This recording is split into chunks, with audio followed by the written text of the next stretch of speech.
ভালো করে ধরতে হবে গরুরে, গরুর একটা ইনজেকশন দিতে হবে। এই যে বাবু, নড়াচড়া করবা না, আস্তে করে একটা ইনজেকশন দিব, একটু ব্যথা পাবা না, পিঁপড়ার কামড়ের মতো মনে হবে। ডাক্তার সাহেব, গরুর লোকের কথা কইতেছেন, গরু কি আমার কথা বোঝে? গরু আপনার বলছে যে গরু আমাদের কথা বুঝে না? ডাক্তার হিসেবে আমার দায়িত্ব হলো গরুরে ব্যথামুক্ত ট্রিটমেন্ট দেওয়া। এমন তো হইতে পারে গরু আমাদের কথা বুঝে, বুঝলে সে একটা সান্ত্বনা পেল না। ঠিক ঠিক, আপনার কথা যুক্তি আছে। ভাই ইনজেকশনটা তাড়াতাড়ি দেন, মেলা কষ্ট করে আটকে রাখছে। ভাই মানে আমি তোর কোন তরিকার ভাই? আমি একজন ডাক্তার, একজন ডাক্তার রে তুই কম্পাউন্ডার হয়ে ভাই কস কোন আক্কেলে? ভাই আপনি তো গরুর ডাক্তার।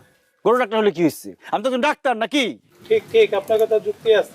ঠিক ঠিক না বাড়ায়া গরুটা ধরেন। দেখি খোকা, এই যে গরু মাথা মাথা ধরেন। এই যে বাবু, এই যে পিঁপড়ার কামড়ের মতো মনে হবে। ও মা গো!